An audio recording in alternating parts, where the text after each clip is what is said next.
بسم اللہ الرحمن الرحیم اعوذ باللہ من الشیطان الرجیم بسم اللہ الرحمن الرحیم۔ السلام علیکم۔ آج آپ کا میزبان ڈاکٹر کاشف بشیر تفہیم القرآن سیریز کی قسط نمبر 285 کے ساتھ آپ کے سامنے حاضر خدمت ہے، جس میں ہم انشاءاللہ العزیز سورہ حج کی آیت نمبر 49 سے لے کر 64 تک کا ترجمہ اور تفسیر آپ کے سامنے پیش کریں گے، اور اس حصے کا موضوع ہے کہ اللہ اپنے ذکر کی حفاظت خود فرماتا ہے۔ اللہ تعالیٰ کا لاکھ لاکھ شکر ہے، جتنی بھی نعمتیں، رحمتیں، آسانیاں اس نے ہمارے لیے پیدا فرمائی، اس کا لاکھ لاکھ شکر ہے، اور اللہ تعالیٰ سے دعا ہے، اللہ تعالیٰ سے معافی مانگتے ہیں کہ جو ہم روزمرہ کی باتوں میں ناشکریاں کر جاتے ہیں، ناشکری کے کلمات ادا کرتے ہیں، اللہ تعالیٰ ہمیں ان سے معاف فرمائے۔ بسم اللہ الرحمن الرحیم۔ قل یا ایہا الناس انما انا لکم نذیر مبین۔ ترجمہ: اے محمد صلی اللہ علیہ وآلہ وسلم، کہہ دو کہ لوگو، میں تو تمہارے لیے صرف وہ شخص ہوں جو برا وقت آنے سے پہلے صاف صاف خبردار کر دینے والا ہو۔ تفسیر میں آتا ہے یعنی میں تمہاری قسمتوں کے فیصلے کرنے والا نہیں ہوں، بلکہ صرف خبردار کرنے والا ہوں۔ میرا کام اس سے زیادہ کچھ نہیں کہ شامت آنے سے پہلے تم کو متنبہ کر دوں۔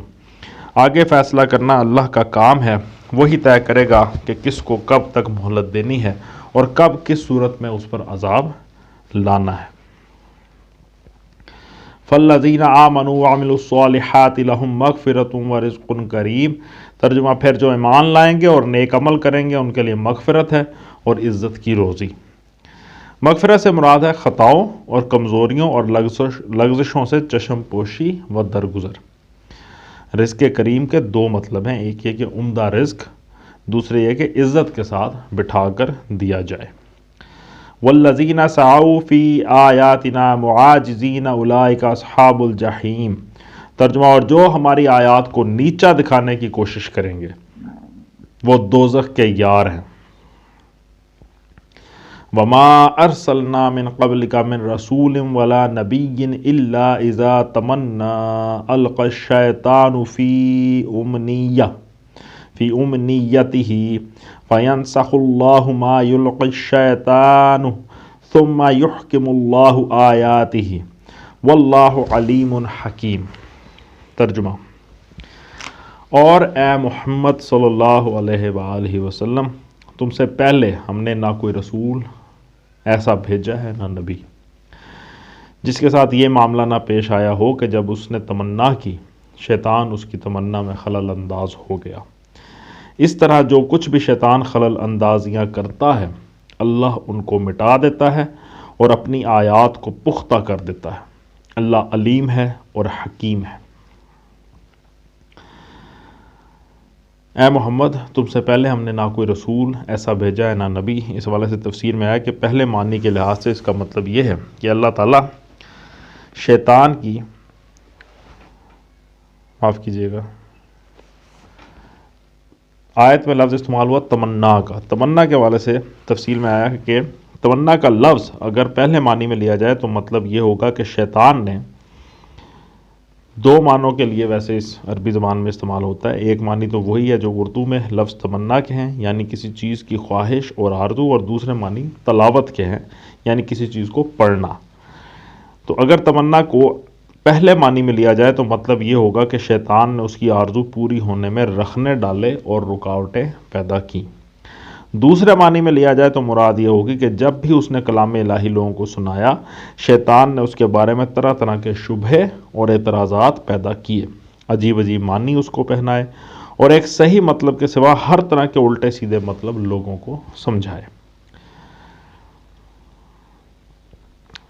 آیت میں آتا ہے کہ شیطان جو بھی خلل اندازیاں کرتا ہے اللہ ان کو مٹا دیتا ہے اور اپنی آیات کو پختہ کر دیتا ہے۔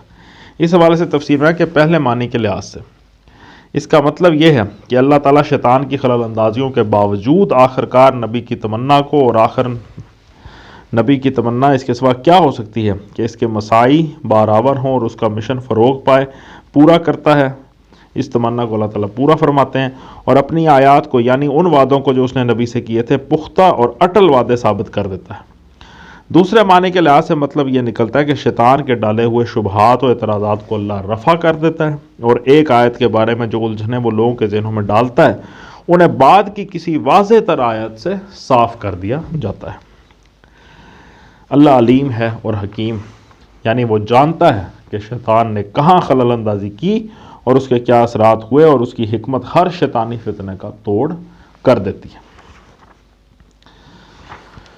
لِيَجْعَلَ مَا يُلْقِي الشَّيْطَانُ فِتْنَةً لِلَّذِينَ فِي قُلُوبِهِمْ مَرَضٌ وَالْقَاسِيَةِ قُلُوبُهُمْ وَإِنَّ الظَّالِمِينَ لَفِي شِقَاقٍ بَعِيدٍ۔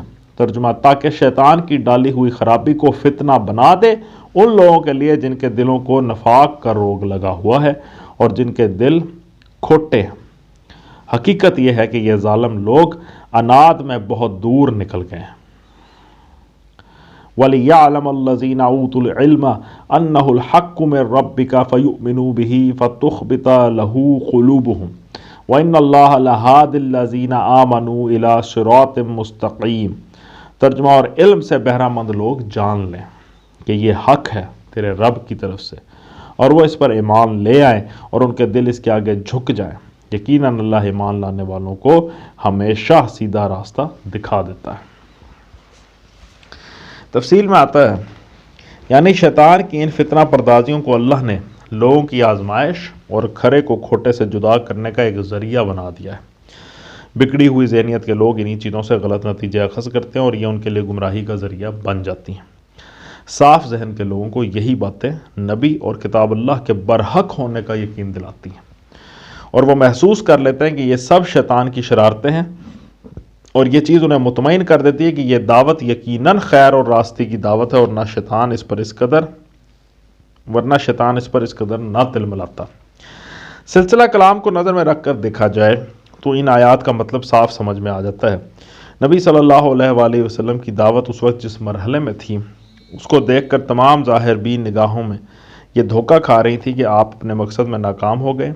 دیکھنے والے جو کچھ دیکھ رہے تھے وہ تو یہی تھا کہ ایک شخص جس کی تمنا اور آرزو یہ تھی کہ اس کی قوم اس پر ایمان لائے، وہ 13 برس معاذ اللہ سر مارنے کے بعد آخرکار اپنی مٹھی بھر پیروں کو لے کر وطن سے نکل جانے پر مجبور ہے۔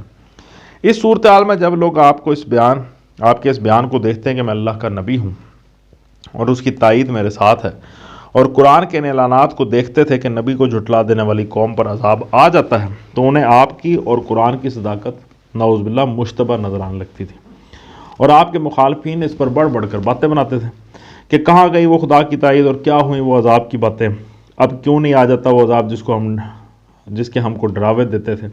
انہی باتوں کا جواب اس سے پہلے کی آیتوں میں دیا گیا، اور انہی کے جواب میں یہ آیات بھی ارشاد ہوئی ہیں۔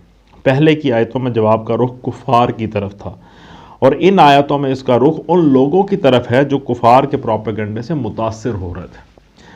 پورے جواب کا خلاصہ یہ ہے، کسی قوم کا اپنے پیغمبر کی تکذیب کرنا انسانی تاریخ میں کوئی نیا واقعہ نہیں ہے، پہلے بھی ایسا ہی ہوتا رہا ہے۔ پھر اس تکذیب کا جو انجام ہوا وہ تمہاری آنکھوں کے سامنے تباہ شدہ قوموں کے آثار قدیمہ کی صورت میں موجود ہے، سبق لینا چاہو تو اس سے لے سکتے ہو۔ رہی یہ بات کہ تکذیب کرتے ہی وہ عذاب کیوں نہ آ گیا جس کی وعیدیں قرآن کی بکثرت آیتوں میں کی گئی تھی، تو آخر یہ کب کہا گیا تھا کہ ہر تکذیب فوراً ہی عذاب لے آئے گی؟ اور نبی نے یہ کب کہا تھا کہ عذاب لانا اس کا اپنا کام ہے؟ اس کا فیصلہ تو خدا کے ہاتھ میں ہے، اور وہ جلد باز نہیں ہے۔ پہلے بھی وہ عذاب لانے سے پہلے قوموں کو مہلت دیتا رہا ہے، اور اب بھی دے رہا ہے۔ مہلت کا یہ زمانہ اگر صدیوں تک بھی دراز ہو تو یہ اس بات کی دلیل نہیں ہے کہ وہ سب وعیدیں خالی خولی دھمکیاں ہی تھیں جو پیغمبر کے جھٹلانے والوں پر عذاب آنے کے متعلق دی گئی تھیں۔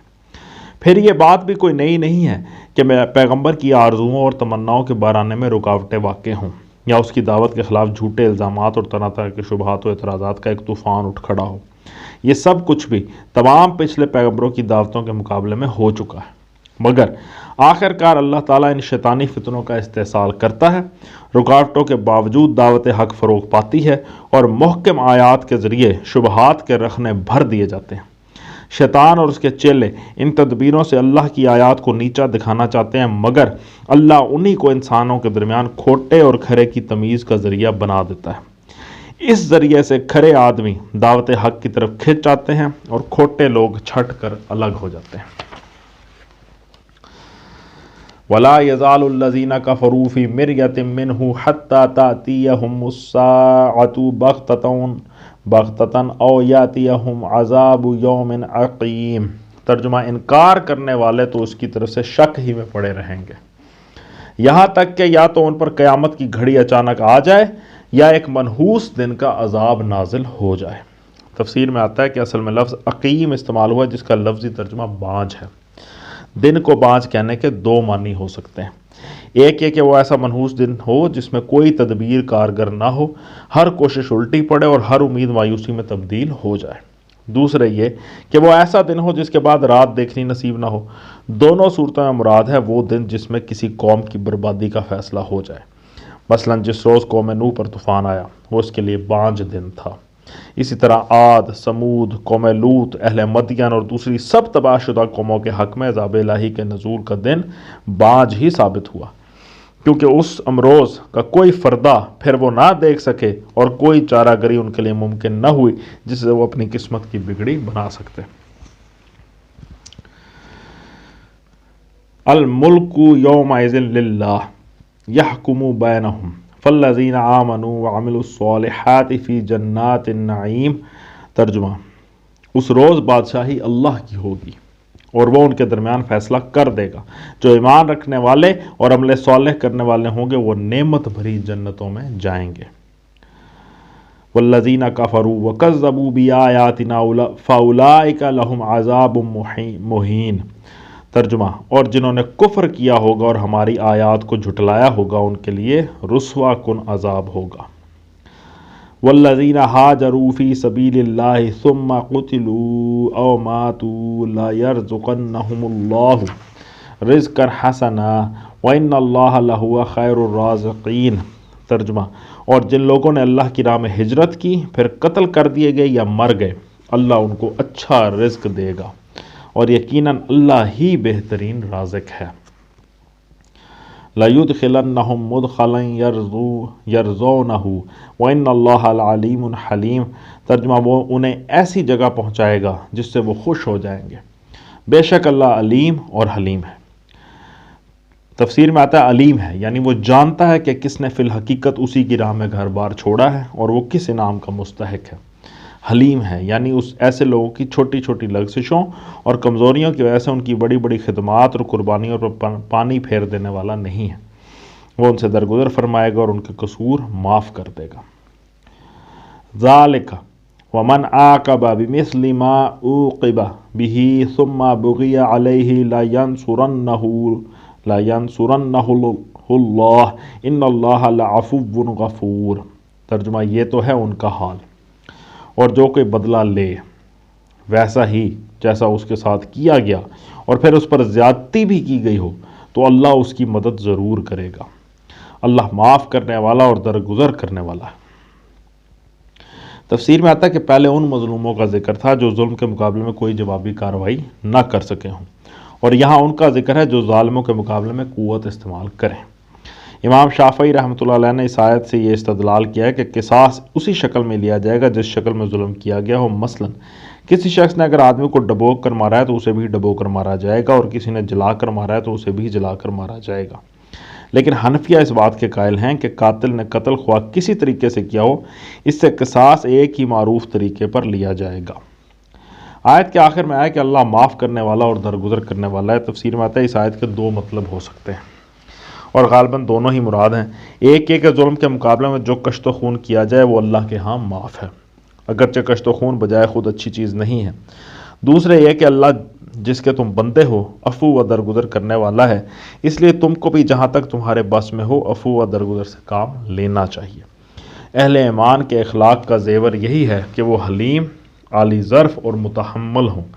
بدلہ لینے کا حق انہیں ضرور حاصل ہے، مگر بالکل منتقمانہ ذہنیت اپنے اوپر طاری کر لینا ان کے لیے موضوع نہیں ہے۔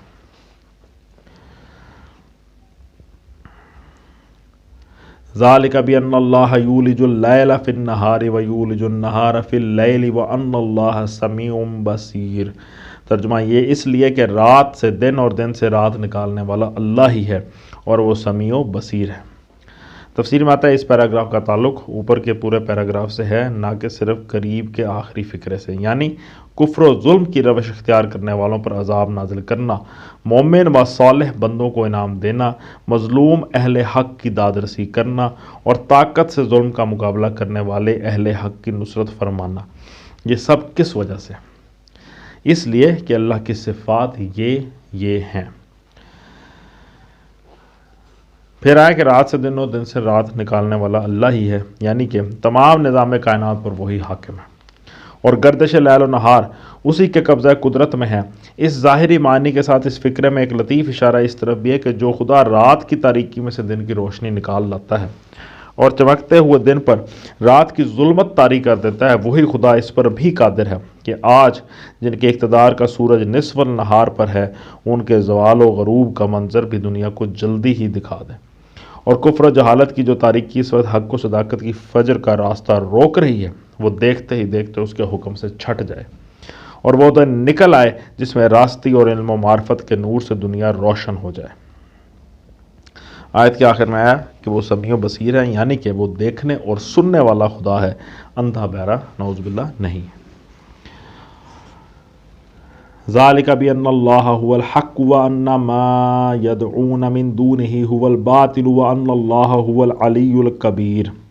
ترجمہ یہ اس لیے کہ اللہ ہی حق ہے اور وہ سب باطل ہیں جنہیں اللہ کو چھوڑ کر یہ لوگ پکارتے ہیں، اور اللہ ہی بالادست اور بزرگ ہے۔ تفسیر میں آیا یعنی حقیقی اختیارات کا مالک وہی خدا ہے، وہی رب ہے، وہی اللہ ہے، اس لیے اس کی بندگی کرنے والا خائب و خاسر نہیں رہ سکتے، اور دوسرے تمام معبود سراسر بے حقیقت ہیں۔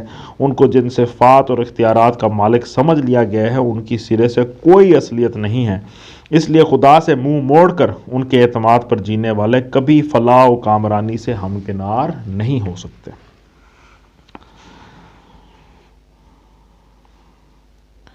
الم تر ان اللہ انزل من السماء ماء فتصبح الارض مخضرہ ان اللہ لطیف خبیر۔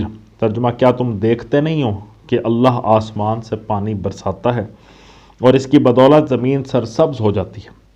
حقیقت یہ ہے کہ وہ لطیف و خبیر ہے۔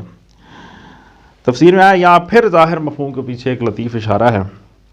ظاہر مفہوم تو محض اللہ کی قدرت کا بیان ہے، مگر لطیف اشارہ اس میں ہے کہ جس طرح خدا کی برسائی ہوئی بارش کا ایک چھینٹا پڑتے ہی تم دیکھتے ہو کہ سوکھی پڑی ہوئی زمین یکا یک لہلہا اٹھتی ہے، اسی طرح یہ وحی کا باران رحمت ہے جو آج ہو رہا ہے۔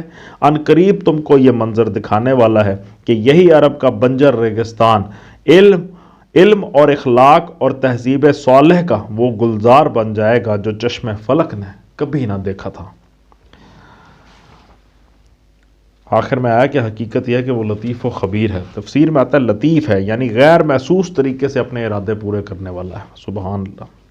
اس کی تدبیریں ایسی ہوتی ہیں کہ لوگ ان کے آغاز میں کبھی ان کے انجام کا تصور تک نہیں کر سکتے۔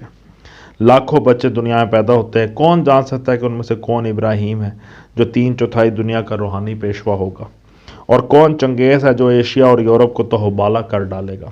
خوردبین جب ایجاد ہوئی تھی اس وقت کون تصور کر سکتا تھا کہ یہ ایٹم بم اور ہائیڈروجن بم تک نوبت پہنچائے گی۔ کولمبس جب سفر کو نکل رہا تھا تو کسے معلوم تھا کہ یہ ریاست ہائے متحدہ امریکہ کی بنا ڈالے گی۔ غرض خدا کے منصوبے ایسے دقیق اور ناقابل ادراک طریقوں سے پورے ہوتے ہیں کہ جب تک وہ تکمیل کو نہ پہنچ جائیں کسی کو پتہ نہیں چلتا کہ یہ کس چیز کے لیے کیا کام ہو رہا ہے۔ خبیر ہے یعنی وہ اپنی دنیا کے حالات، مصالح اور ضروریات سے باخبر ہے اور جانتا ہے کہ اپنی خدائی کا کام کس طرح کرے۔ پھر آیا کہ بے شک وہی لہو ما فی السماوات و ما فی الارض وان اللہ لہو الغنی الحمید۔ ترجمہ اسی کا ہے جو کچھ آسمانوں میں ہے اور جو کچھ زمین میں ہے، بے شک وہی غنی و حمید ہے۔ تفسیر میں آتا ہے وہی غنی ہے یعنی صرف اسی کی ذات ایسی ہے جو کسی کی محتاج نہیں، اور وہی حمید ہے یعنی تعریف اور حمد اسی کے لیے ہے، اور وہ اپنی ذات میں آپ محمود ہے، خواہ کوئی حمد کرے یا نہ کرے۔ بے شک سب تعریفیں اللہ تعالیٰ کے لیے ہیں۔ صدق اللہ العلی العظیم۔ الحمدللہ آج ہم نے سورۃ الحج کی آیت نمبر 64 تک کا ترجمہ اور تفسیر آپ کے سامنے پیش کرنے کی کوشش کی ہے۔ اللہ تعالیٰ سے دعا ہے، اللہ تعالیٰ کی مدد کے ہم خواستگار ہیں کہ اللہ تعالیٰ ہماری مدد فرمائے۔ ہم دنیا کی جو رنگینیوں میں پھنسے رہتے ہیں صبح سے لے کے شام تک، اللہ تعالیٰ ہمیں صحیح طرح سے صراط مستقیم پر پوری طرح سے چلنے والا بنا دے۔ اس کی توفیق کی بہت ضرورت ہے۔ اللہ تعالیٰ ہمیں معاف فرمائے، ہمارے اس پڑھنے کو، آپ کے سننے کو قبول فرمائے، اس کی وجہ سے ہماری زندگیوں میں مثبت تبدیلیاں رونما ہوں اور یہ ہماری بخشش کا، ہماری اللہ کی رضا حاصل کرنے کا ذریعہ بن جائے۔ اسی دعا کے ساتھ آپ سے اجازت چاہیں گے۔ اپنا بہت خیال رکھیں۔ آپ لوگوں کا بہت بہت شکریہ۔ اللہ حافظ۔